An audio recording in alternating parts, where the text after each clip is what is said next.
Welcome, everyone. We'll start in just a moment.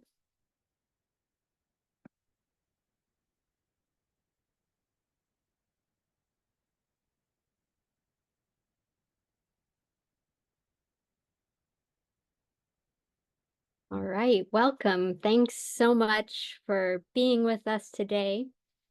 My name is Mika, and I am one of the co-directors of the San Francisco Disability Cultural Center. Before we dive in, some access notes. If you'd like more personalized captions from stream text, you can access them at dcc.page/captions.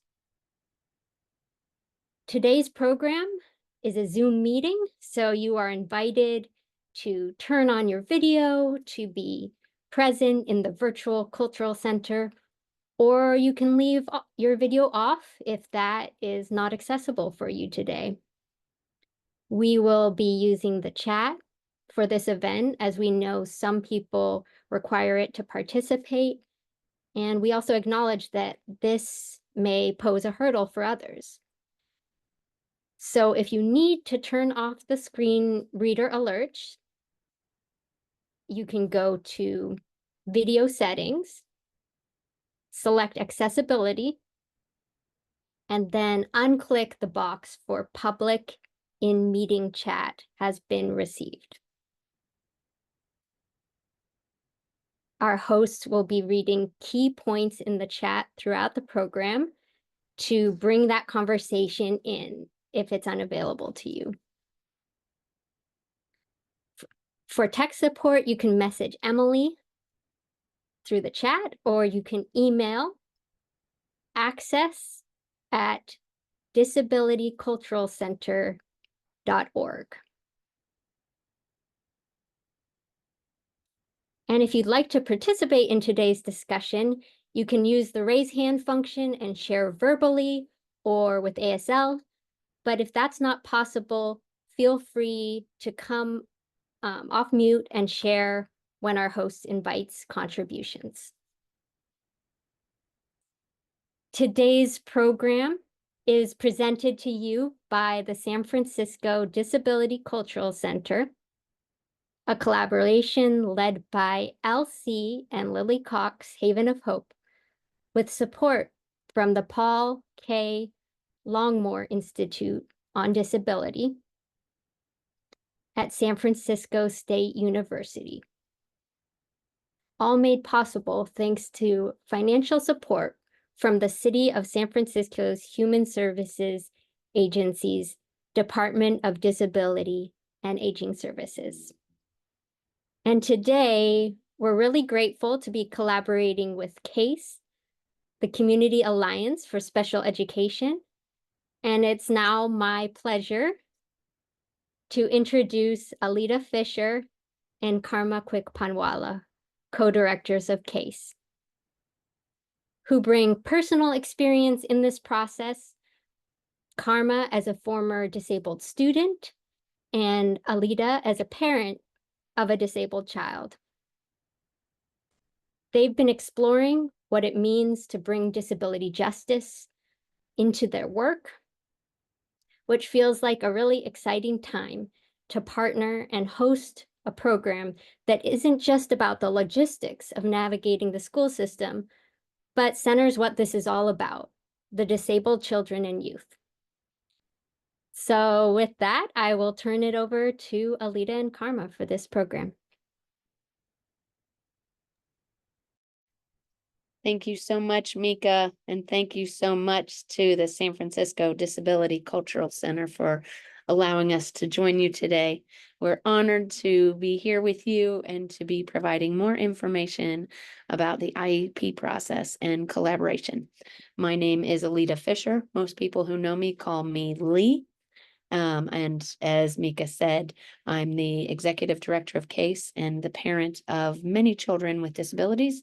I myself have ADHD, I'm neurodivergent, and I'm honored to work alongside Karma Quick-Panwala. Karma, I will turn it over to you.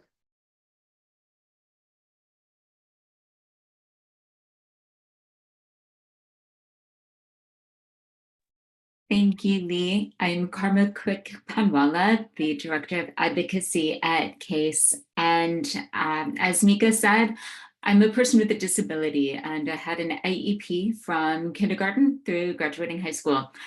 I had accommodations in college and graduate school and beyond.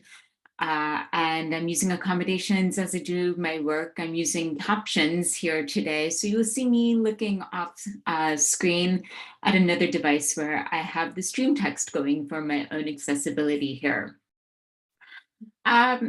We are really excited to provide this training, and I want us to sort of kick this off just a little bit and preface our training here by saying this is an incredibly ableist process in the way that it was developed and designed.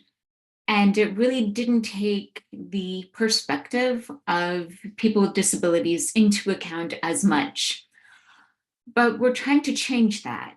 And we are trying to bring more of the perspective of people with disabilities and students with disabilities into this process.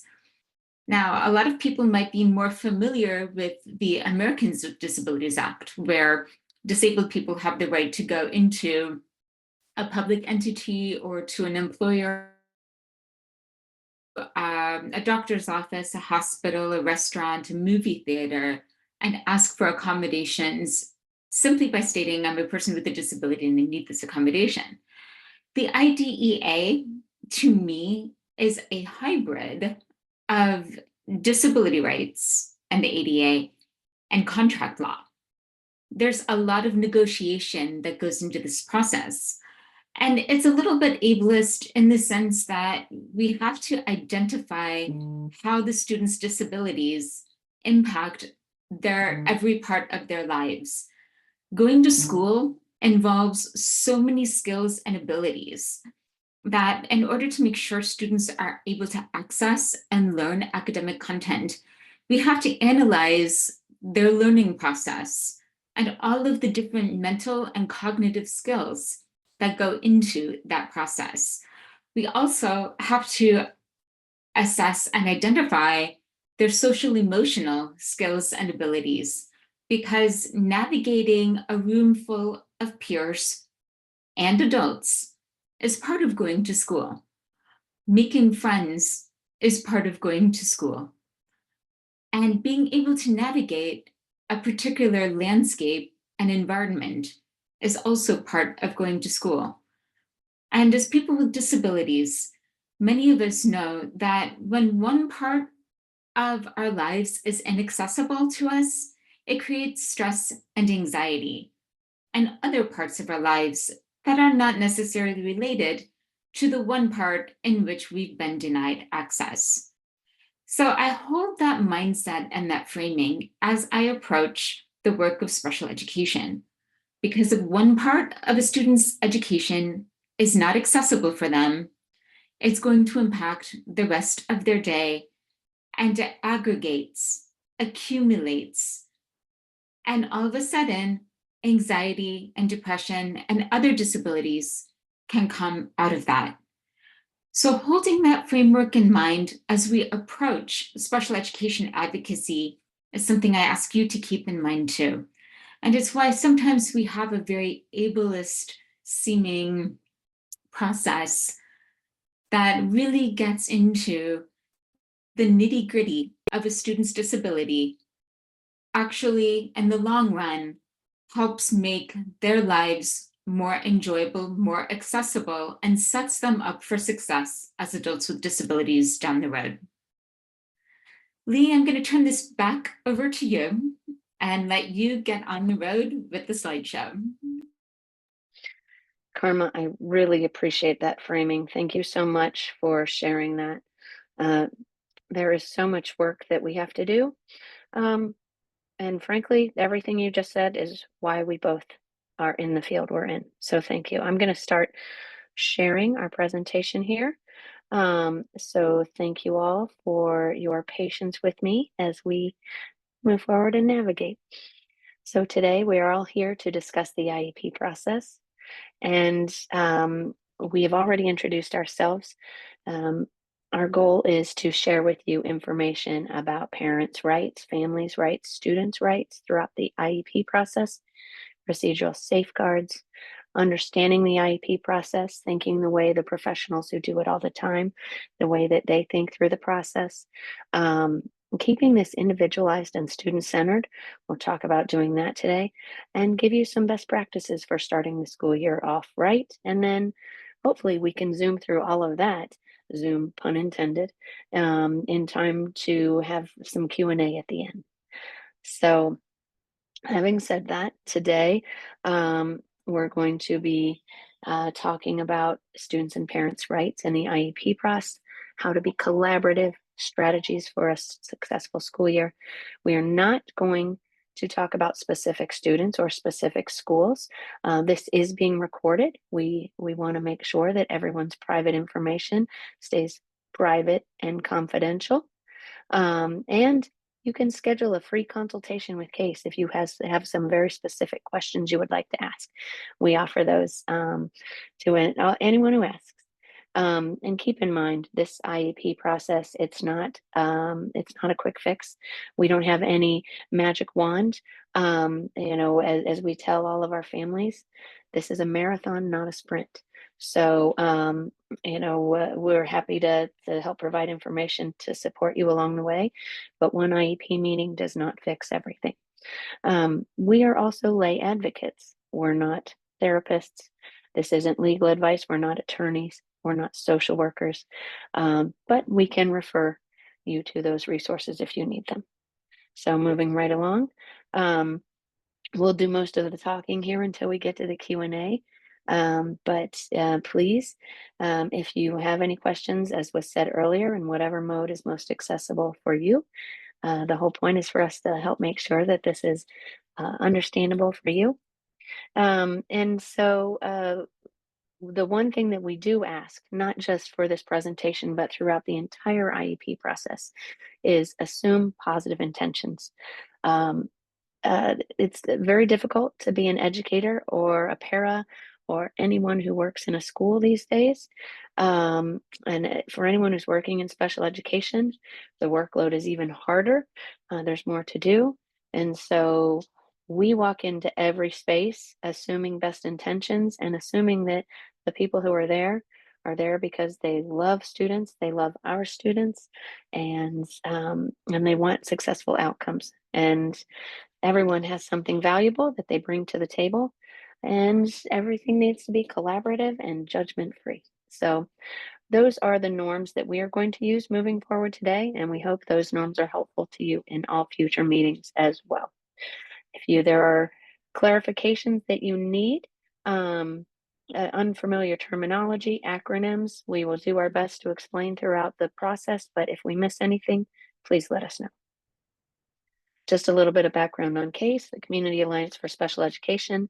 This is a very text-heavy screen. I am not going to read everything on it, but I do want to make sure that you all understand and know about our services. CASE never turns anyone away for their inability to pay. We are not attorneys, but we are lay special education advocates who support families through consultations, through document reviews, through the IEP process, and our goal is always to empower students and their families, and make sure that the access to education ensures that a student reaches their highest potential and their best outcomes, not just through school, but that they are also prepared for adulthood. We'll talk more about that in a little bit. So. And a shameless plug, CASE and Disability Rights California have co-authored the Special Education Rights and Responsibilities Guide. And that is a great resource. We're not going to have time to cover everything that we would like to cover here today, but there are, I believe, 17 chapters in the manual. It's written FAQ style, and so it is a great resource if you have specific questions about any part of the IEP process. Karma, can I hand it over to you at this point? Sure, thanks, Lee. A case we use we use the term disability. We do not use the term special needs. And that is because the word disability is first and foremost the word chosen by the disability community in terms of how we represent ourselves. It's also a part of disability culture and identity for many people who have disabilities. It's also the word that's used in the laws, the Individuals with Disabilities in Education Act, the Americans with Disabilities Act. The word special needs doesn't show up anywhere in law, and it is a patronizing term that was chosen by non-disabled people as a way to describe disabled people without saying the word disability. So it erases, the expertise of disabled adults who find it infantilizing and inappropriate.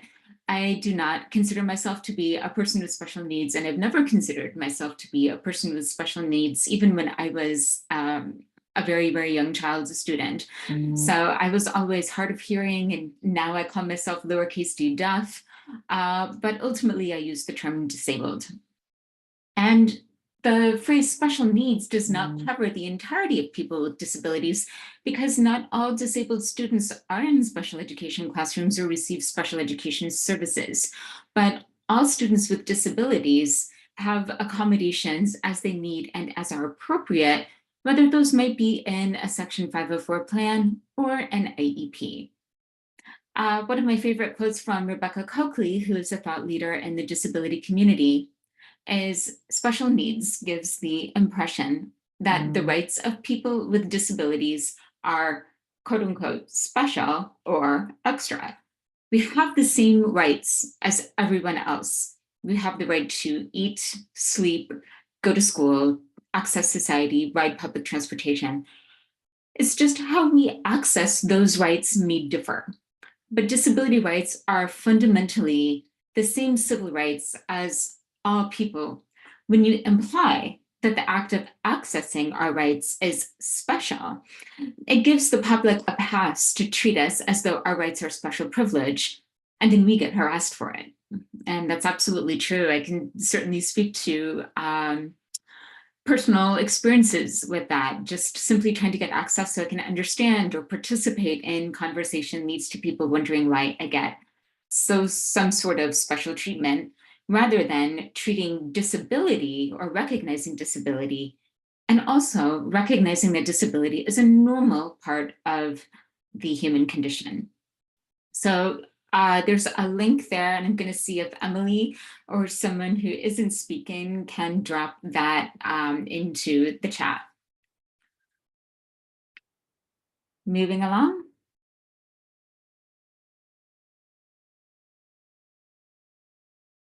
And here are just a few other what we call ableism busting resources that you can watch or read or follow. Crip Camp on Netflix, Rising Phoenix on Netflix, See What I'm Saying movie.com, crutchesandspice.com. The late Stella Young has a TED Talk as to how disabled people are not our inspiration. And she coined the phrase inspiration porn, which we often don't use directly, but try to encourage people to come to understand. And then, of course, Superfest, which is through the Longmore Center. The Longmore Institute. Disability Visibility, which is a book by Alice Wong. Year of the Tiger, also by Alice Wong. Judy Human's book, Being Human, and Haben by Haben Girma. Lee, I'm going to turn this back to you. Thank you, Karma. Okay, now we're already almost 20 minutes in, so we're going to have to pick up the pace a little bit here. Special education and disability rights laws, I think it's very important. We think it's very important for everyone to understand, as Karma mentioned earlier, people with disabilities have rights, and their rights are protected by many laws. What we will be talking about today is the IDEA, the Individuals with Disabilities Act, but also in school, we see the California Education Code, Federal Education Records Privacy Act, FERPA, Section 504 of the Rehabilitation Act, Americans with Disabilities Act, the Lanterman Act here in California, McKinney-Vento Act covers families who are unhoused or marginally housed. Title VI of the Civil Rights Act. We have a lot of rights and protections that support our students and that sometimes overlap and are intersectional. The most important concepts to understand about the IDEA, Individuals with Disability Education Act, is child find. We're going to start with the top 3 most important things that you need. If you remember nothing leaving today, please remember that the district has, whatever district you are in, has a child find mandate. What that means is they must locate, identify, and evaluate all students with disabilities who are living within their geographic boundaries. Okay, my apologies. Thank you to the person in the chat. I will slow down. Thank you for that reminder. Child find means that any student with a disability has the right to services. It is not the parent's obligation to request an assessment. The district has the obligation to provide it. So at no cost to the parents. This is true for students in private and parochial school. So that's a big one. FAPE, a free, appropriate public education, must be available to all children in between ages 3 and 21. So free, appropriate public education, we'll get into what that means in a little bit, but FAPE in the LRE, least restrictive environment. So children with disabilities are educated basically with removal from special classes. I'm sorry. Let me start over with this quote. I'm trying to move things out of the way on my screen because I am screen sharing at the same time. So children with disabilities are educated with children who are non-disabled and special classes, separate schooling, or other removal of children with disabilities from the regular education environment occurs only if the nature or severity of the disability is such that education in regular classrooms with the use of supplementary aids or services cannot be achieved satisfactorily. So, before we remove a student from the gen ed classroom, have we tried providing services in the classroom, a one-to-one paraeducator, other supports? That's LRE. More about that soon. I'm not going to read all of these quotes here. We have a lot to cover. And we did put copies of the slides. We dropped that into the chat, and we'll do that again in a little bit as well. But sometimes these are the questions that we help families and caregivers ask in order to maybe help collaboratively push these things along when maybe child find isn't a reality. I see that my child is having difficulty with math. Can you please assess my child to determine whether their difficulties are related to a disability, such as a specific learning disability? My child, in order to benefit from her education, in order to receive FAPE, requires such and such service based on the assessment. So these are some of the collaborative ways that we help families, and we suggest that families approach this. I'm going to move on to the next slide. Another thing we want you to understand that there are timelines within the IDEA that are legally binding. If you request an assessment, you should get an assessment plan within 15 calendar days, not work days, not business days, calendar days. Once you sign that assessment plan, an assessment should be done within 60 calendar days, not business days, calendar days. So there's a law firm, F3. They have a great overview of all the legally binding timelines. Great thing to download and share with your team if things are taking a little longer than they should. Another slide here. We won't go through all of these, but these are just 2 graphics that show some of the legally binding timelines. Special education procedural safeguards. Anyone who sat in an IEP meeting, at that annual meeting, you walk in and very often you are handed a copy of the IEP, and you're also offered a second packet, which is the procedural safeguards. So many families, the IEP is big enough itself to read through. Having that second packet of paper, very often those get put to the side, but they are so important. There is so much great information in those procedural safeguards. So if you are stuck, if you do need a little bit of help, or you want to know what your rights are, it's a great, great place to start. You'll read in there that what are your rights to consent? You have to provide consent as a parent before services start. You have to, you have the right to refuse consent. You have the right to an assessment. And you have the right to an independent educational evaluation if the assessment provided by the district doesn't have all of the information that is needed. Um, there's many, many more. Oh, did I miss the? Um, oh, one thing that's not listed in here that's very important is prior written notice. Oh, I think that might be coming up on another slide. Prior written notice. We didn't mention that, but that is one of the very important procedural safeguards.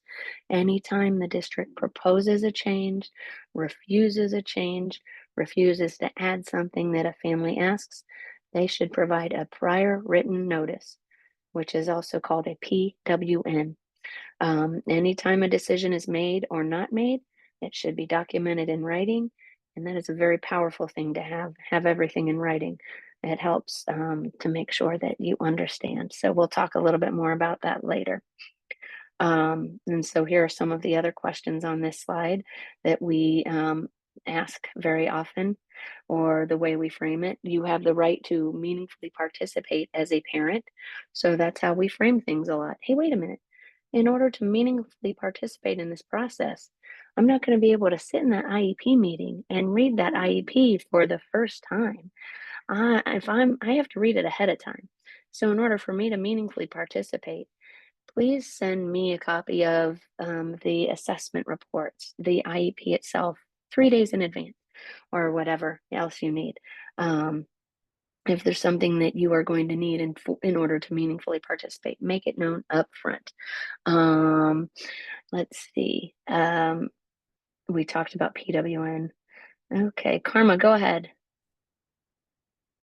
Thanks, Lee. One other thing I will add to this is that for parents with disabilities, these things can also be accommodation requests in addition to meaningful participation requests. So when we're talking about a family where there are multiple people with disabilities in that family, these are absolutely valid disability accommodation requests in order to be fully prepared for the meeting and to come to the table just as informed as the school district itself is. That's what meaningful participation is. So whether it's saying it's the ability to meaningfully participate or a disability accommodation, because it takes time to read through and understand all of this material, or talk with someone who understands this material, this is absolutely important to understand and to make that request as far in advance as possible.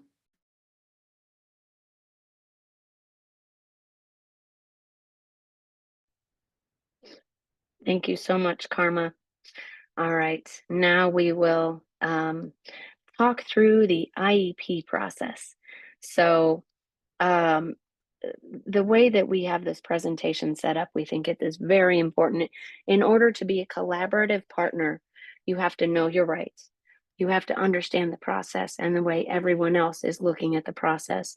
And then hopefully have some strategies in your back pocket to pull everyone together in a collaborative manner. That's how we work at CASE. So this is a flow chart. It is the simplest flow chart you are ever going to see about the IEP process. We have 3 boxes here. Needs drive goals, goals drive services, and only then, after we've gone through that process of identifying needs, developing goals, deciding what are appropriate services, only then do we talk about placement and what would be the appropriate placement for a student to access their education. However, unfortunately, for those of us parents who approach this situation in working with the school district, very often you start at the placement stage. You start at what classroom is my kid going to be in? What school did they get assigned to? All of that. And that's where we start. That's where our brain is starting as parents. But it's really important for us to understand how the IDEA works and how the school teams are working. So the first part of the process is child find. Find the kids who have the needs for services to receive special education services. How do we do that? We do it through data. Data can be in the form of assessments. It can be grades. It can be test scores, behavior reports. It can be outside information from a therapist or a doctor. There are a lot of different ways that we can bring data into the IEP meeting and use that data to determine areas of need. And then based on all of those areas of need, we write goals. And it's not just, we're not talking about an IAP. This isn't an individualized academic program. This is an individualized education program. Education is so much more than just academics. Education is supposed to prepare our students for life beyond high school, life into adulthood. And you need a whole lot more than academics to be successful in adulthood. There's social emotional areas of need, behavior, daily living skills. We're going to talk a lot about self-advocacy and executive function later. But once we decide what the areas of need are, then we write goals. And then once we have our goals written, we think about what services is the student going to need in order to meet all of those goals. That can be accommodations, it can be supportive adults, it can be therapies, specialized academic instruction, counseling. There's a whole lot of related services that we can write into an IEP. So then, once we know what services are appropriate for a student, then we start talking about, well, is that general education? Is that a special day class? Is it a whole separate school with a different level of services? No. Then that's why this whole process is individualized, because each student needs something different. So that's the through line of how we walk through an IEP. That's how we get from, oh my gosh, my kid needs an IEP, to getting to the appropriate placement and with the right services and the right goals that we're using to measure it all along the way. So that is IEP 101 right there in this slide. So I'm going to move along and we're going to talk about this in a little bit more detail. We're going to start first with needs. So let's see. Why do we actually go through the process of assessing students? Why can't we just take the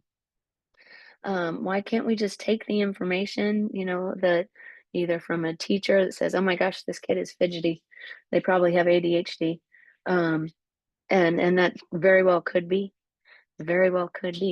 However, ADHD, what presents like ADHD can very often be any of these things listed here on the screen: depression, oppositional defiant disorder, anxiety, Tourette syndrome, lead poisoning, hearing loss, auditory processing disorder, PTSD, head injury, neurological conditions. There's so many things that present like ADHD, but they aren't. So we really need to know more.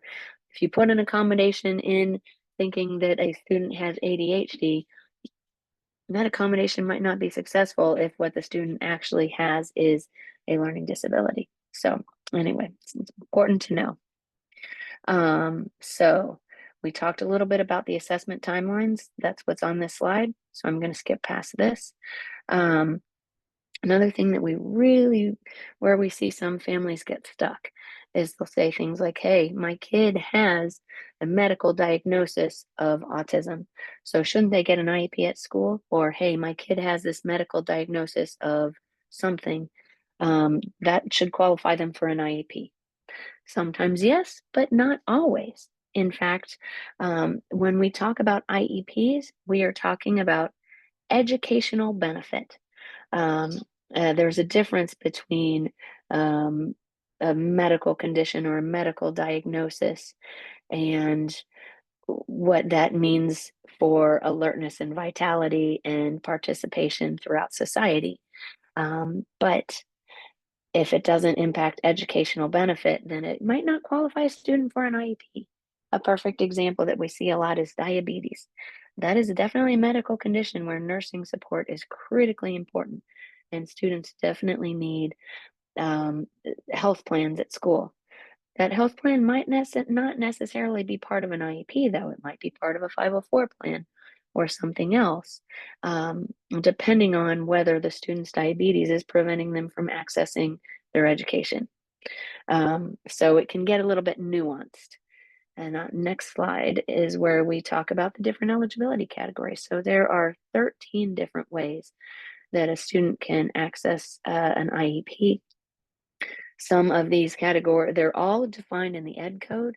And if you have any questions and want to dig into them in a little bit more detail, we offer at CASE many more deeper dive trainings into all of these different subjects. We offer a 2-hour training, 3-hour training about how to look at assessments, for example, a 2-hour training on how to write IEP goals. So if you want to go a little bit deeper, we're happy to do that with you. Okay, so when we talk about areas of need, one of the things that we mentioned earlier is it's more than just academic. And so this is very often where, especially thinking about the standpoint of our job as school systems and parents and caregivers and society, our job is to prepare our students for life beyond school. And so, like I said before, that's not just academics. And especially for that successful transition into adulthood, um, we need to work on strong social emotional skills, adaptive skills. Um, Sometimes behavior is an issue that we need to work on. Executive function and self advocacy. These skills are not something that you want to start working on right in 12th grade when your kiddo's getting ready to graduate. Executive function and self advocacy can start the minute the IEP starts. That could be 3 years old, it could be in kindergarten, it doesn't matter. But some of these, there are a lot of kindergarten age appropriate self advocacy skills, and sharing skills and executive function skills. So when we work with families, especially in elementary school, they tend to not be thinking about life with their baby as an adult, but it gets here before you know it. And there's a lot of things they need to work on above and beyond academics for a neurotypical student, um, as well as a student with a disability. So next slide. I think, okay, there we go. Sorry, I just skipped through a few. We talked a little bit about an IEE, and when we do get these assessments done, and if the assessments have all the information that we need, we're ready to write goals and develop an IEP. Great, wonderful, fantastic. And sometimes we're left with some additional questions. And so when there are additional questions, don't necessarily have all the information we need, then a family has a right to an IEE, an independent educational evaluation, at district expense, not parent expense. Um, so there are some pros and cons. You can get some information, great information, and they can take a while too. And just because you don't necessarily understand the information you have in front of you, that might not be a reason to request an IEE. Make sure that you have asked all your questions, and we love to sit in IEP meetings with families and with school district personnel when we're going over assessments. We ask a lot of questions. This is great information in this document. How is this going to impact the student during the school day? That's one of my favorite to ask. That generally leads us to thinking outside of this esoteric document and bring it into the classroom. Um, so make sure that you have gotten all the information you need from the assessment you have before you go ask for more information. But once you have all that, then we write goals. Karma, do you want me to keep going or do you want to take over for goals? I'm happy to go into the goals, Lee. Thank you. Okay, so picking up there, the goals in the IEP, they are so important because we write the goals so the student can be involved in and make progress in the general education curriculum. The goals must be aligned to the Common Core standards. This is how we make sure that the goals in the student's IEP are aligned to the grade that they are in. The goals must address each of the educational needs the student has and that result from the disability. It doesn't matter if it is directly related to that disability or to another one. Regardless of the disability category, all of the student's needs must be included in the IEP. The goals must meet the student's unique needs in an individualized manner. We don't treat people with autism all the same way, because if you meet one person with autism, you meet one person with autism. If you meet one person who is deaf, you meet one person who is deaf. If you meet one person with low vision, everybody's needs are unique. And so we can't assume that just because one student with one disability behaves or responds in one way means the next person will get the same thing too. Everything must be unique to that individual student. The goals must measure the student's growth and success. Did the student get to the expected goal and reach that goal 1 year from when it was set? And did that goal allow the student to make progress? And did that goal provide meaningful educational benefit? Meaning you can see the growth just as you would see with a non-disabled student from year to year making progress. Ultimately, the goals are our best accountability mechanism in the IEP process itself. Next slide. Here is a SMART goals formula. This formula in front of us tells you how to write a goal.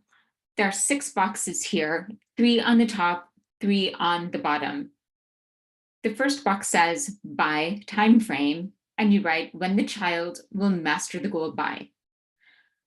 The second box says the student will, and under that, be specific about what skill the student will do.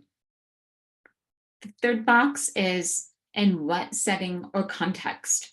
Is this a goal to be used in the classroom, in therapy, on the playground, in lunch, across the school day?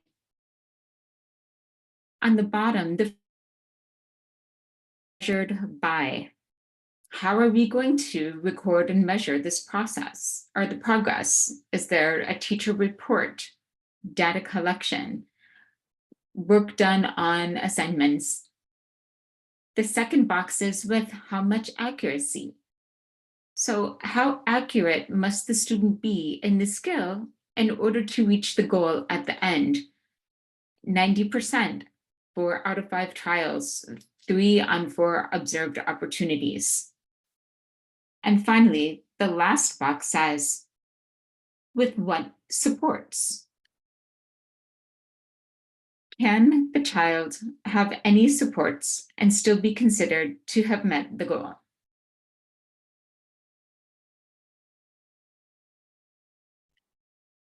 So an example of the goal might read, by blank date, student will acquire this task, develop this skill in this particular setting and context, as measured by these following things, with a percentage of accuracy using XYZ supports. Next slide. So the new standard for goals, or the newest standard really, is a Supreme Court case called Endrew F, ENDREWF. It's called the Appropriately Ambitious Standard. And the biggest statement from that law says, to meet its substantive obligation under the IDEA, a school must offer an IEP reasonably calculated to enable a child to make progress appropriate in light of the child's circumstances. So in other words, the goals must be appropriately ambitious in light of that student's individual circumstances. So what does appropriately ambitious actually mean?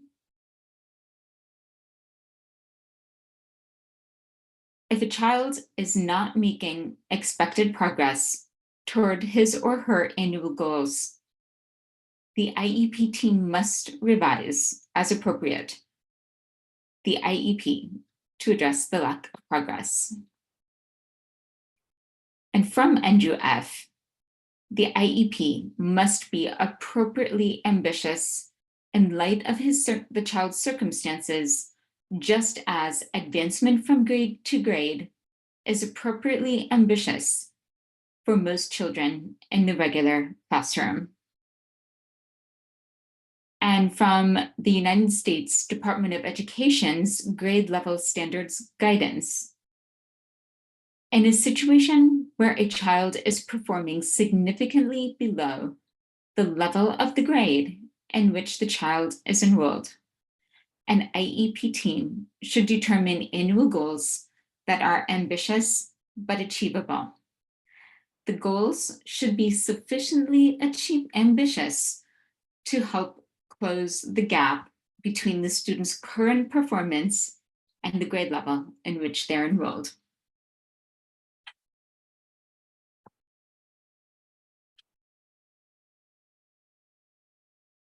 Next slide. So, best practices about goals include short-term objectives for all goals as opportunities to benchmark progress more than once a year. This way, we can make sure with every grade reporting period that the student is on track to meet the goal at the end of that annual IEP year, and the school is doing what it must to help make sure that student will meet those goals. Each goal should also start with a measurable baseline that matches what a student is being asked to do or to know at the time of the annual IEP. And progress monitoring, as I mentioned just a moment ago, is very important. Families should receive progress updates on the goals with each report card.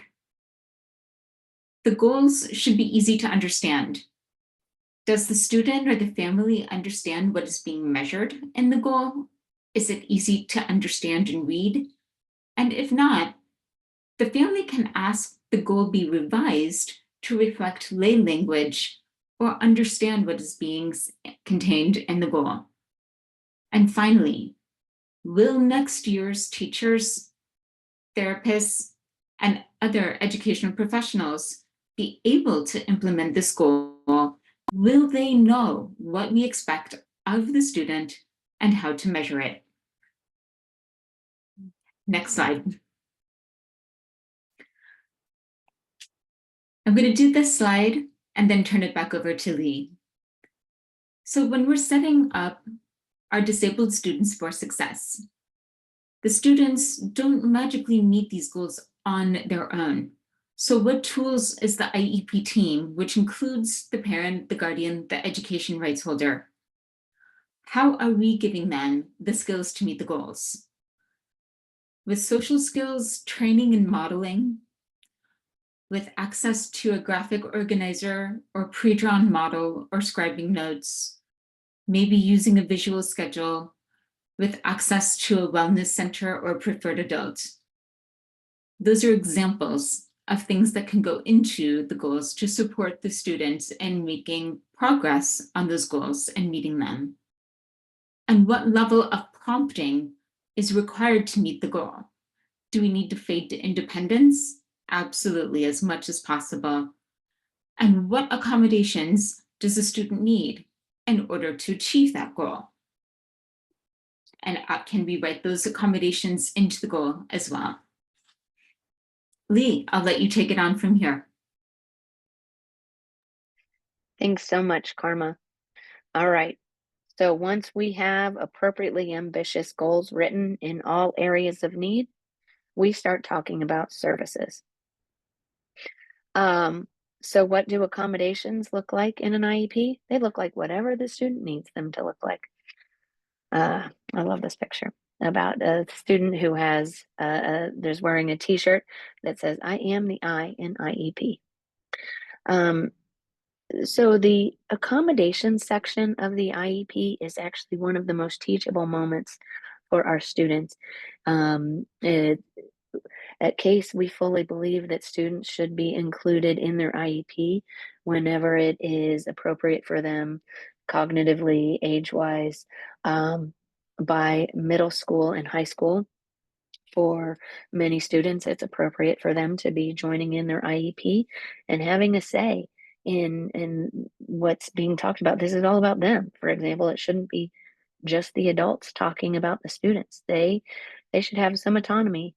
And by high school, part of the transition planning process actually means it states in the IDEA that students should be part of the transition process and they should be in their IEP meetings by age 16. We at CASE believe that many of our students are ready for that well before the age of 16.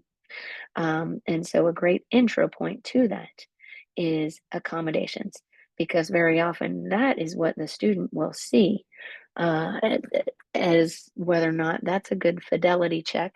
Fidelity check, I say with air quotes, um, to help a student understand whether or not their IEP is being implemented. You can see if you have or you can experience if you have an IEP that might say that your accommodation should be preferential seating in the front of the room. A student will know, you can ask, hey, wait a minute, is your teacher sitting you in the front of the room, kiddo? Yes, no, maybe so. But that is but making sure that your students understand their accommodations and why they have those accommodations, giving them some agency into saying whether or not those accommodations work, whether or not they might prefer others.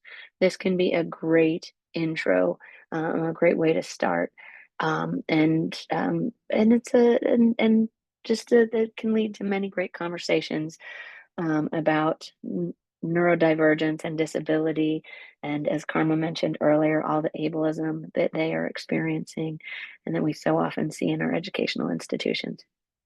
Um, and as Karma said in the chat, nothing about us without us. And also, as far as modifications and accommodations go, making sure that you're checking in. Not every teacher, not every staff person in a school site sees an IEP. Many of our gen ed teachers don't have access to the database where these IEPs are held, so they have to get it from the case manager or the person who's responsible for that database. So if you have a child who's sitting in general education classrooms, um, your teacher might not have seen the IEP. Use those back to school nights, or send an email before the school year starts. Spend time at conferences reviewing the accommodations and making sure that they're actually being implemented. And again, like we said before, jargon free.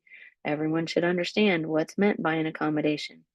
And same thing, if we're writing something into this year's IEP, is the team next year, if we start writing it in fourth grade, this is a whole year-long IEP, so it might start in fourth grade and finish in fifth, as an example. And if so, Is that fifth grade team going to understand what we're writing here and what we mean, or should we maybe be a little bit more clear? And in the appendix of the slides and all over the internet, there's a lot of great examples of accommodations. There are some disability specific accommodations that are best practices. There's a lot of information on Google. We say Google is a parent's best friend and worst enemy. You can, doctors, specialists, there are different organizations that have a lot of educational information. Um, uh, Parent training and information centers. Here in the Bay Area, we have support for families. We have DREDF, Matrix, FRN, Family Resource Navigators, Parents Helping Parents, lots of great. So, okay, we got to move on. All right, so what can services look like in the IEP? Again, whatever the student needs them to look like. Here on the screen, we've got the 16 related services categories that are written into the IDEA, and some that folks often forget about are written on the bottom here. Don't forget about adaptive PE. Don't forget about travel training. Do you have a student that cannot navigate Muni or the bus safely and might need some extra training to do that independently? Well, guess what? We can write that into the IEP as a related service. As kids get older, vocational education to help prep them for adulthood. That can be so many things. Again, that doesn't have to come directly through the school district. It can, but it is very often a collaboration with Golden Gate Regional Center or any of the regional centers if you're outside of the Bay Area. It can come from the Department of Rehab. There's a lot of collaboration and a lot of different service options to make sure if a student needs this for educational benefit, if they need any of these things to access their goals, then we should absolutely talk about it as an IEP team. Totally appropriate. Okay, so how do we determine what services are needed? Well, we look at the goals. We look at the goals. In order for a student to meet their goal, our students aren't just going to magically meet their goals. What services do we need to provide? That's question number one. And then also be very, very specific. Just saying, well, they need some more reading, maybe some reading instruction. Okay, let's get into the nitty gritty of that. What kind of program do they need? If it's a student with dyslexia, just more of the same of what they're already getting ain't going to cut it. So we need a specialized structured literacy program, something that follows the science of reading. Okay, write that into the IEP. Write that in. And how often do they need it? Well, if we're talking about dyslexia, best practices are 45 to 60 minutes each day in a small group. Write that into the IEP. Not just, oh, they'll get 200 minutes of specialized instruction every week. We need to be more specific than that. And understand the difference between direct services and consultation. If you've got occupational therapy, is that a direct service for the student where they are working with the therapist? Or is the therapist coming into the room, observing, and maybe helping the teacher understand some things that they can be doing to better accommodate for your student? Those are two different service delivery models. And make sure there's time in your IEP for all of your providers to be collaborating. So I gave the dyslexia example. That is the slide. I got ahead of myself. Least restrictive environment. It's not a place. So least restrictive environment. So special education isn't a place. It's not a classroom. It's a set of services. LRE is where we deliver those services. And so the least restrictive environment generally is the gen ed classroom. And like we said before, a student should not be pulled out of that environment and put somewhere else, like a special day class or a small group setting, until we've tried using supplementary aids and services, if that's what's appropriate. In some cases, you know, um, uh, in some cases, a gen ed environment is not the least restrictive environment. If a student requires language access in any different form, then maybe a gen ed classroom with English speaking students is not the least restrictive environment for them. For a student who would prefer to communicate via ASL, well, then maybe an environment where ASL is the dominant language, and that is least restrictive environment for that student. So we've got to, and I'm going to go to the next slide because there's some of that covered here as well. Exactly the point I'm making here. Sometimes gen ed isn't the least restrictive environment. If you have a student who needs therapeutic setting, well, then maybe a therapeutic classroom is where they need to be. Maybe that's their least restrictive environment. And there's a chart on the right-hand side of the screen that has a checklist on it. So that is in the slides if anyone would like to review that in more detail. So next slide. So now we don't have much time left. We want to keep a lot of time for Q&A here. We know there are some great questions, but we want to make sure that we give you some advocacy back to school strategies. So our first and foremost, we want to make sure communicate, over communicate. And we always recommend that you put everything in writing. There are a lot of great conversations that happen when you're dropping off your student, when you're picking them up. But just to make sure that no one forgot, to make sure that things get followed up on, put it in writing. And you can request copies of your students' records, and they have to give them to you in 5 days. We have a sample letter that you can use on the Special Education Rights and Responsibilities website. There's an appendix with lots of great letters you can use to write to your team. You know what? Don't wait. If you're concerned, call an IEP meeting. You can have more than one a year. And you're allowed to record the IEP meeting, audio record. You have to give 24 hours notice. And we do that just there's so much that happens in an IEP meeting, and it can go very fast and be overwhelming. And so we always recommend that folks should record. That way they can go back and listen in case they miss something. And keep all your documents organized. Holy guacamole, that's so important. We recommend that folks keep an IEP binder. All right. Keep in mind, you have the right to informed consent and meaningful participation. It's okay to ask clarifying questions. Keep in mind that an IEP isn't about the best of anything. What we always say is take the word best out of your vocabulary, replace it with reasonable and appropriate. Those are your two new favorite words. Is what I'm asking for appropriate? Is it does it allow my student to access their education? Is this reasonable? Those are your two favorite words. And having said that, everything should be individualized based on the needs of the student, what they need to access their education and get educational benefits. So if that means something that to someone else might be unreasonable, if it's what's reasonable for your student, then ask. And you know your child better than anyone else. So share the insights about what works at home for you, what works in other therapies, what works in other settings. And that might just be the strategy that you need to implement at school too. You can always request more than just a 1-hour IEP meeting, and you can, as I said before, request more than just one a year.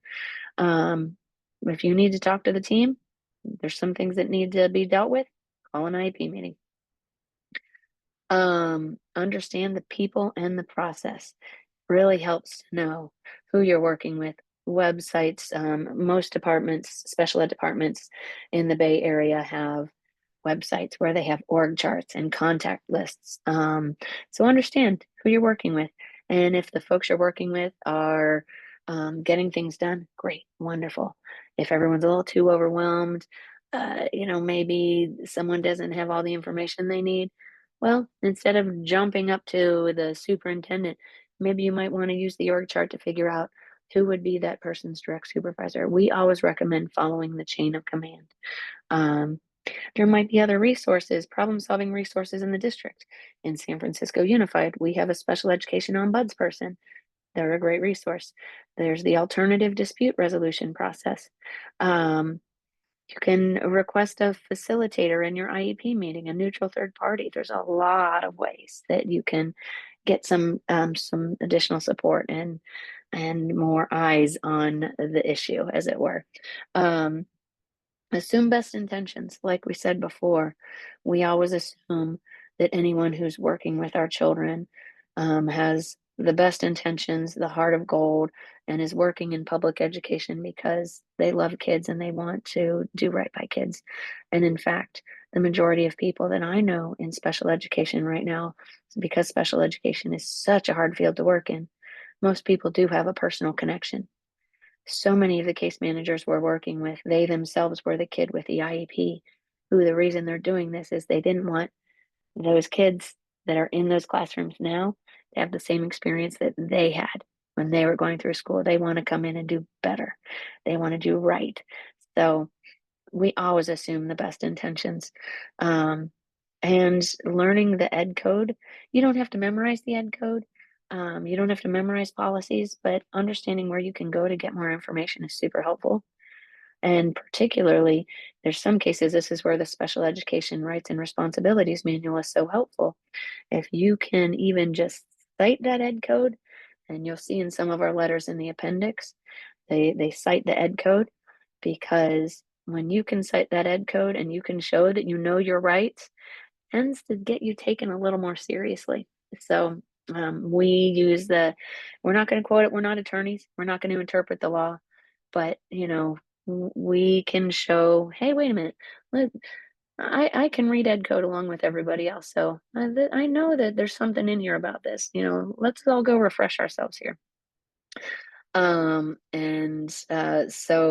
if you're hearing something in a classroom or in an IEP meeting of, well, our policy is XYZ. Oh, we do it this way.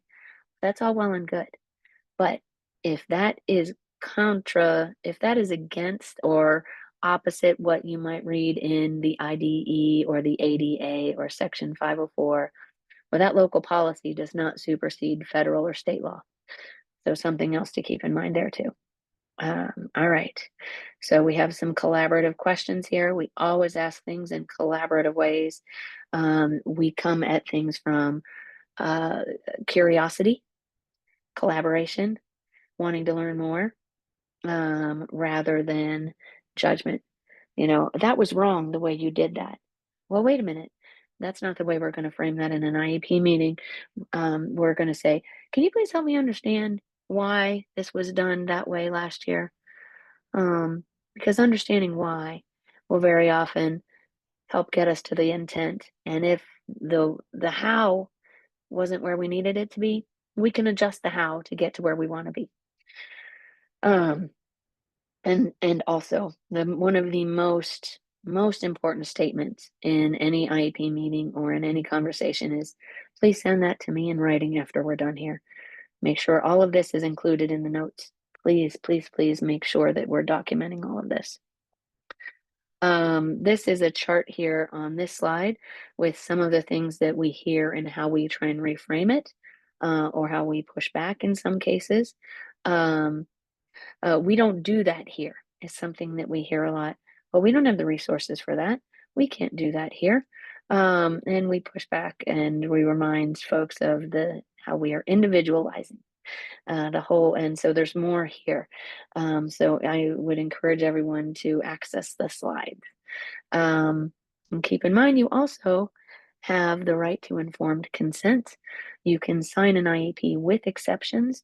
And so if you get into an IEP meeting and they're offering an extra 30 minutes of occupational therapy and an extra 30 minutes of speech for a social group, and you want that, great. You can sign that IEP just accepting that, while you still work on the goals, or knowing that you agree on those additional services, but you might disagree on a few other things. Not every state offers the ability to sign an IEP with exceptions. Some states are take it or leave it. Thank goodness here in California, that's not us. So we definitely encourage families to take care of it, because the other thing is too, new services don't go into effect until you sign. Now, if it's the other way around, they want to remove 30 minutes of speech or 30 minutes of OT per week, you can sign with exceptions and you can stay put. You can say, nope, and then we want to keep these services in place. I invoke stay put. And retaliation is illegal. So improving collaboration. What do you do when you get stuck? So we encourage, this can be such a demoralizing process. It can be so technical. It can be very hard to stay student-centered and student-focused, but that is our goal at all times, to keep this not about the process. We don't want this to be about the process. We want this to be about the student at the center of the process. Um, if you've got an IEP binder, have a big picture, a smiling picture of your kiddo on the front of it, right? Um, uh, when there is disagreement, refer back to the data. Make sure that you are making data-driven decisions. Don't let it become about the ego, about who's right, who's wrong. Let's refer back to the assessments. Let's look at the test scores, look at the grades, and let that be the reason why we're having this conversation, and use that to bring it back to the student. And just these are huge systems and bureaucracies. When there is disagreement, don't take it personally. Very often it is not personal, but it feels so, so personal when you're talking about your child, your baby, your heart outside of your body. So it's very hard to not take it personally. And again, assume best intentions, presume competence. Hey, but you don't think my kiddo can do this? Why not? Um, we push back and we try and flip that script very often at case. Um, okay, well, why are we assuming that my kid can't be at grade level? We don't have any data that shows us that they can't. So why are we making that lower standard their expectation? Why can't they be at grade level? Let's push for that. Um, that's how we presume competence. And keep in mind that the laws and the guidance, they are there for a reason. There's a lot of great information, the tons of great information out there that you can use to back yourself up if need be. Lots of dear colleague letters that provide guidance around bullying and child find and discipline and all kinds of great things. Google searches can be your best friend and your worst enemy. Um, okay, so, um, and I think one of the really, okay, we've got to wrap this up. We're getting another warm nudge from Emily. Thank you very much for keeping us as close to being on time as possible. Um, uh, but something to keep in mind, karma. Um, uh, Okay. Would you like to talk a little bit? I've been talking a lot. We have, I think, 2 more slides here, and then we'll be done and switch to Q&A. So can I hand these over to you? Sure. Thank you, Lee. And I will just quickly say, we don't have a lot of time to spend on all parts of special education law and advocacy, but just a gentle reminder that if you have a student who is getting close to high school age or is high school age, the IDEA has very specific transition-related requirements, as in transition to adulthood transition programs. The law itself requires an individualized transition plan by the time the student is 16 and their 16th birthday. However, that age was raised in 2004 when the IDEA was reauthorized by Congress. The previous age was 14. And so I like to work with families and tell them that by the age of 14, they should be talking to their IEP team about starting transition. Many students who are non-disabled are already beginning to look at working or thinking about college or that sort of thing. There's no reason that students who have disabilities and IEPs can't do the same. Starting a student for life after high school really starts in kindergarten. I dropped in the chat a note about self-advocacy goals earlier. Students should, as appropriate, have knowledge about their disabilities and how to navigate them. And that should always be in a disability affirming manner, never a way that shames the disability or tells them that they need to overcome any part of their disability, but helps them navigate it and know what their accommodations and their rights are. Preparing students for life after high school includes helping them learn appropriate social emotional skills and abilities, to learn adaptive and functional life skills and executive function skills. There are so many more skills and abilities we could list here, but again, these are examples and every student is unique and has unique needs. Next slide.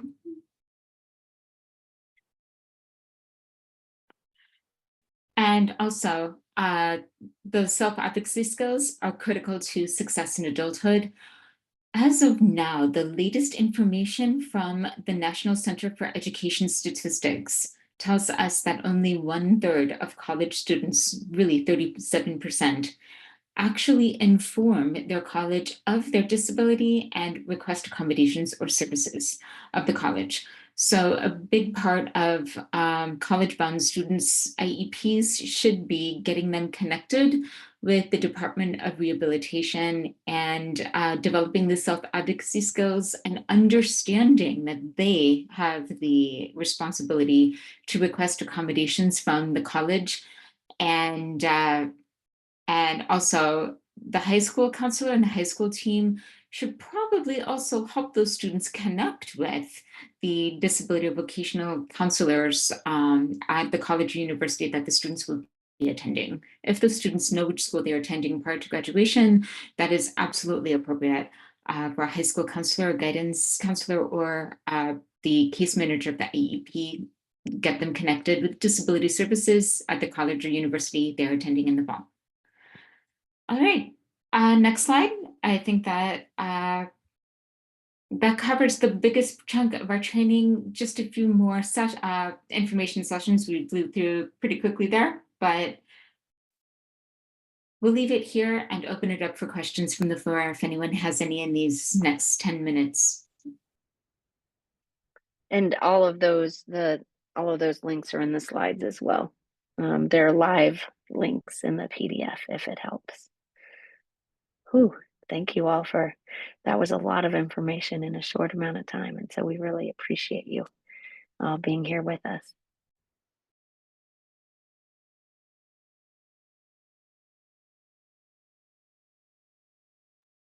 There's a great comment in the chat.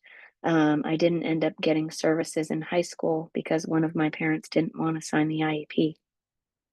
College was the first time I saw accommodations and it was eye-opening. And that's really indicative. Um, that's true for so many folks we hear from.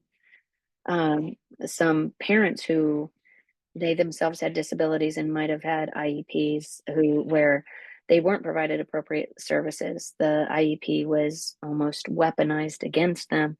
And so there's a lot of fear and trauma there, and they don't want their students to get services. They don't want their students to be treated the same way they were. So um, we do a lot of work there to make sure that the IEP teams are working with the family to ensure appropriate services. And as Karma named at the beginning, there's a lot of ableism. That's why we work so hard to presume competence. Disability is part of the human condition, right? And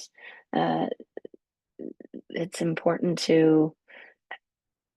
It's very hard sometimes for parents who don't have disabilities to come to terms with the fact that their student is amazing, and you know what? It's different than their experience in school and in life, and that doesn't mean it's wrong. It doesn't mean it's less than. It's it's we're all unique in our own way.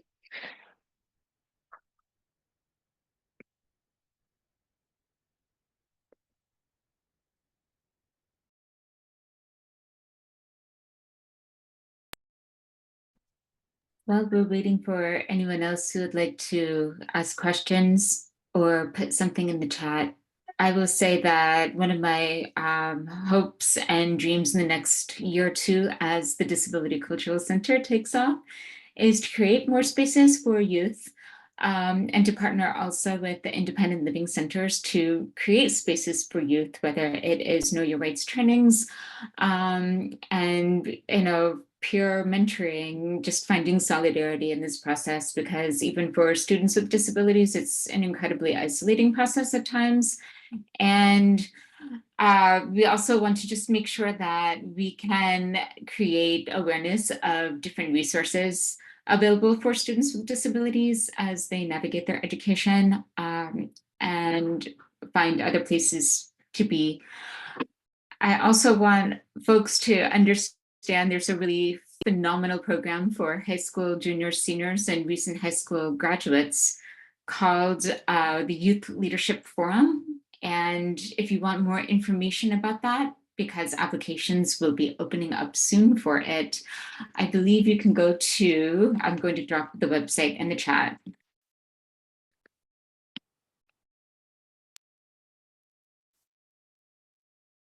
And that is for the California Foundation for Independent Living Centers.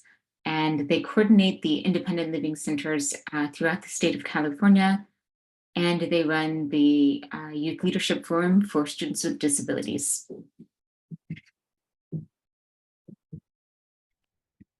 I have a question for you.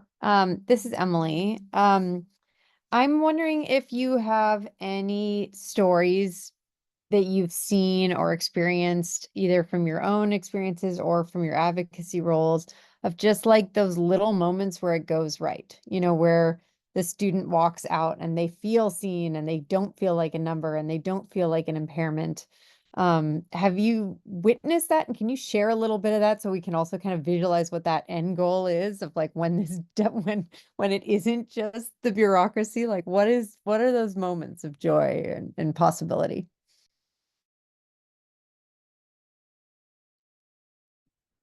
I have one of my own kiddo. So my third son graduated this year.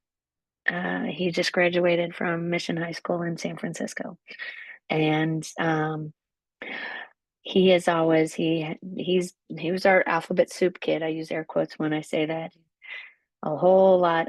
He's 18. I'm not going to overshare about him, but I will just say he had a very long IEP, and he was always very shy. He had a couple friends throughout high school, throughout middle school, and then when he got to high school, um, his case manager, I kind of pushed and said, you know what, can we get him involved in some clubs or activities? I feel like I'd like to pull him out of his shell a little bit. And so the City Surf Project ran a surf club at Mission High School and still does. And so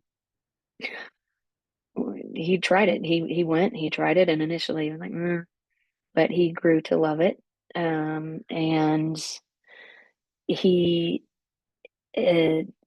throughout his freshman and sophomore years and into his junior year, was one of the most consistent attendees at Surf Club. Over the summer between his junior and senior year, he was invited to be a youth instructor, like a camp counselor for their summer camps. And he graduated this year, and now he is a graduate member and an employee of theirs. Like tonight, he's actually going on an overnight camping trip with his friends, his peers. It's a team building camping trip. It's his first night ever sleeping away from mom and dad. And it's, when we do sleepovers, they generally come to us because there's a lot, but we've, he has worked with them on accommodations and asking for what he needs now that he's 18, with some poking and prodding from us. And I have to say, I always thought that he was going to need much more support and assistance moving into adulthood but he found his passion and he's rolling with it, and this is what he wants to do, so he is finding a way to make it happen. And so I think it's been as much of a growth experience for me as it is for him.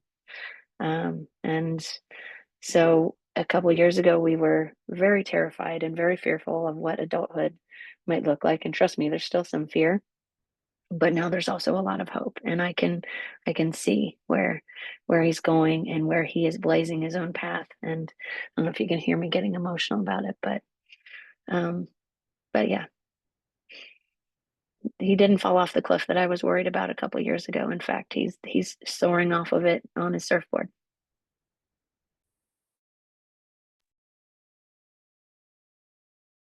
I can share one with a client I have currently.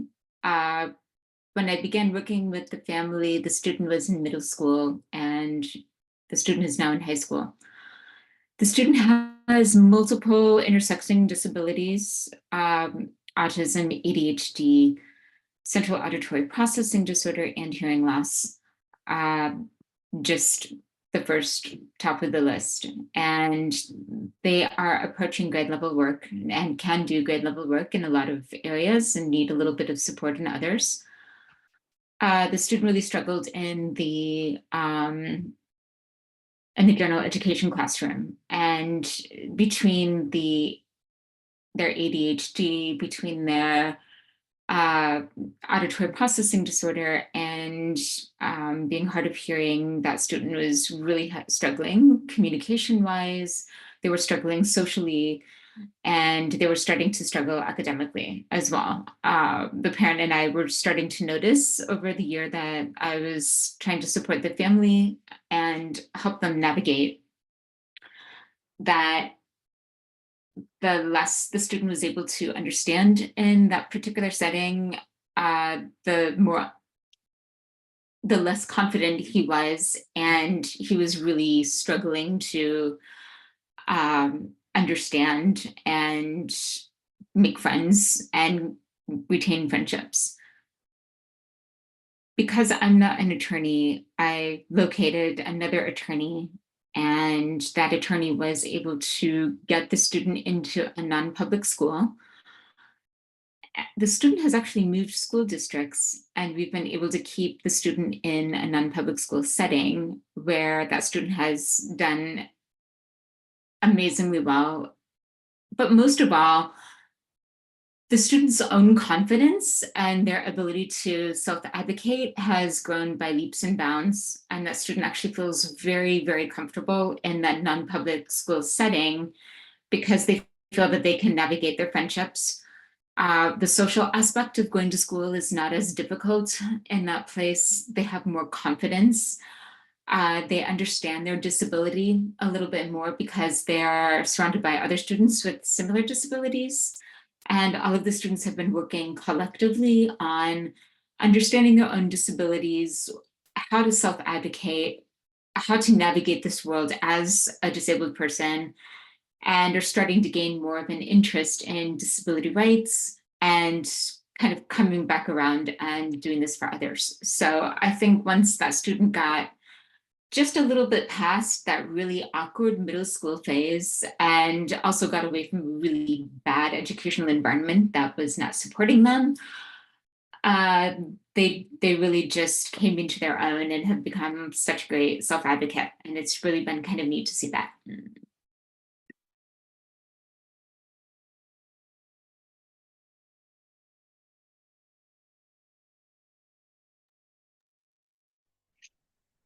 Well, it looks like I have a quick question. Oh, yes. If there's a moment for a quick question. Loved hearing both of those stories, and I'm left kind of with have a little boring question to end on. My name's Allison. I'm a speech pathologist, and I primarily work with kids birth to 3. So I'm often supporting families in a much earlier transition from IFSP to IEP. And unfortunately wasn't able to join for the whole presentation, but the last 30 minutes I saw were excellent, and I wish I could reverse time to manage my time differently and get here earlier.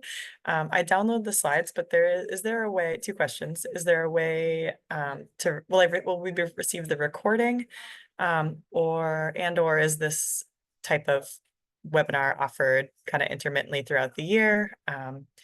I'm thinking I'm often connecting families to like the Support for Families organization. They offer IEP webinars, but I'm just looking into alternatives and also kind of love the anti-ableist lens of this one that I picked up on.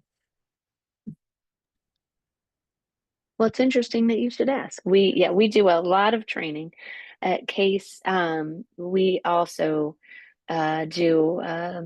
we offer free 45-minute consultations with our advocates between 5 and 10 times a week, depending on the need. And right now the need is great. So we have more of them. So we do on our website, there's a link to a Google form to fill out to request a consultation. So if you want some individualized support, there's that. We do a lot of trainings throughout the year on various topics. Some of them we do with support for families and other PTICs. And we have an IEP boot camp coming up in September. And that's going to be a lot of the same information in person, in more depth. It'll be a 2-day workshop. We did it last year with support for families a couple of times, and it was very well received. We ask families to bring their IEPs, bring the psychoeducational reports, and then throughout the various workshops, we go through what are assessments, and we guide families through how to take a look at the information, pull out some key things, and then use that to ask questions in the IEP meeting that they're going to call afterwards.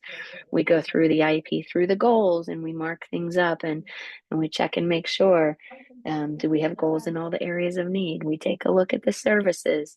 So we give these same and similar advocacy strategies. So by the end of our IEP boot camp, families walk away with a binder and all of their documents marked up, a list of questions, and then they're ready to go call that IEP meeting and ask, hopefully use that to adjust and collaborate and do whatever's necessary to make for a stronger IEP and better educational outcomes.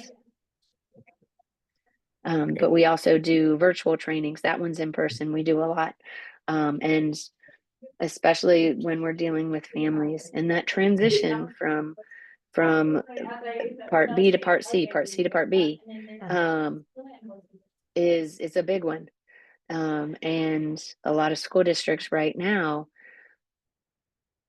are not meeting the timelines that they're supposed to be. So that's another big thing too, is doing a lot of pushing on making sure that before the child's 3rd birthday, everything is in place. And then, as opposed to waiting till the 3rd birthday and then saying it's a 6-month wait list. No, that's not okay. That's not compliant. You don't have the staff. I'm so sorry. That is a huge, understaffing is a huge issue for all of our school districts. So can we bring in outside resources? Is there something else we can do to make sure that we are compliant? Compliance is a big deal. We've got to be compliant. And above and beyond compliance, we have to do right by our students. They're the whole reason that our school districts exist, right?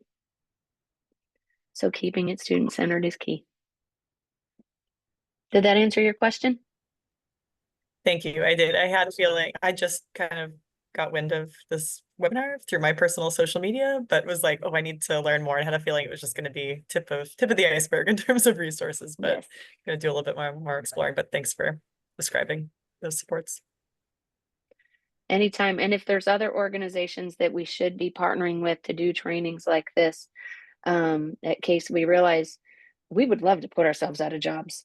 I mean, honestly, we would love to live in a world where no one needed a special education advocate because every student was receiving the services that they were entitled to receive. We haven't created that world yet, but we very much want to. And hopefully it'll be alongside everyone who's here in this call and those who watch it later. Well, thank you so much, Alita and Karma, for facilitating this important conversation today and really for elevating disability justice in the IEP and school advocacy process. The Disability Cultural Center has many more accessible virtual events coming up. Tomorrow at 11:30 a.m. Pacific time, we have something called Together Time, which is a space to be in community with no agenda but your own. And next Thursday, the 22nd at 4 p.m., we have a panel on care work and direct action. So please visit us. I put the link in the chat. It's dcc.page/links. And there you can find us on social media and sign up for our newsletter and register for these upcoming events. So again, thank you so much for joining us today, and have a great rest of your Tuesday. Thank you so much for hosting us today. We appreciate it. Thank you very much again. It's been great to be here with everyone.